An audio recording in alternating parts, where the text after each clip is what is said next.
kasoo qaybgalayaasha shirkan farsamo ee wajigiisii labaad lagu faaqiidayo istaraatiijiyadda warbaahinta qaranka oo shirkii ka horeeyana uu qabsoomay bishii May ayna kasoo qayb galeen dhammaan hay'adaha dawladda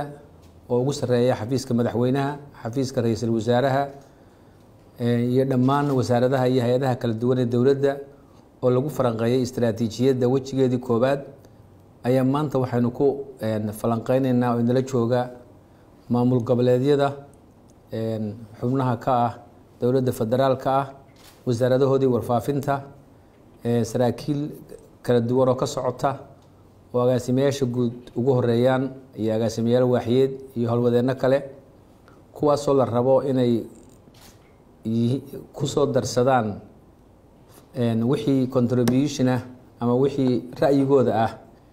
ee ku saabsan istaraatiijiyadda warbaahinta qaranka ee la yagleelayo.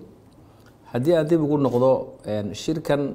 wajigiisa labaad oo ah shir farsamo oo shaqo lagu qabanayo ilaa iyo maanta gelinka dambe wuxuu ka dhashay shir ay ku yeesheen wasaaradda warfaafinta ee heer federaal iyo heer maamul goboleed bishii March magaalada Kismaayo ee Jubbaland. waxyaabaha la isla qaatay waxaa ka mid ah in la sameeyo shirkaas ka soo baxay istaraatiijiyad warbaahineed qaran in la sameeyo, in la xoojiyo xafiiska GCO ee mideynta fariimaha dawladda iyo in si joogto ah wasaaradaha warfaafinta heer federaal iyo heer maamul goboleed ay si joogto ah u kala warqaataan. iyadoo taa laga duulayo ayaa waxaa ka dhashay in la unko sidii loo qaban lahaa shirar ku saabsan istaraatiijiyadda qaranka in la bilaabo, kaas oo kiisii koobaad uu dhacay bishii May.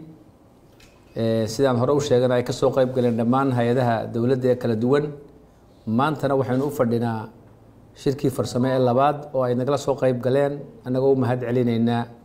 maamul goboleedyada wasaaradahooda warfaafinta iyo gobolka Banaadir oo isagu tiina ka qayb galay hore tanna ku jira, waayo waxa u saamaxaya waxa lagu shaqeeyaa dawladda federaalka ku shaqeysa xarunta gobolka Banaadir maadaama ay caasimadii tahay. ayagu labada fursadood bay heleen. marka waxaan jecelahay labada maalmood ee halkan ay maalinta oo halkan ay joogaysaan 24 saac in maamul goboleedyada fikradahooda ay soo gudbiyaan, khubarada kale ee ka socota wasaaradda warfaafinta iyo dhaqanka oo horena u soo gudbiyay iminkana la diyaarina la isku daro. kadibna waxaa ka yagleelmi doonta istaraatiijiyadda warbaahinta qaranka, taas oo marka ugu dambeysa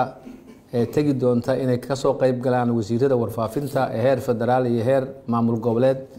halkaana lagu ansixiyo istaraatiijiyadda warbaahinta qaranka, kadibna la geeyo sida aan rajeynayno bisha August golaha wasiirada oo ansixin doonta.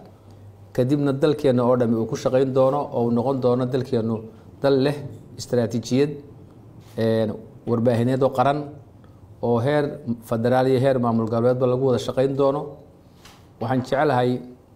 maanta inta halkan joogtaan ilaa iyo gelinka dambe inaad si fiican uga faa'iideysan doontaan, fikradihiina si xor soo bandhigi doontaan oo u cabiri doontaan iyadoo minuteska iyo wixii halkan qof kastaaba ka sheego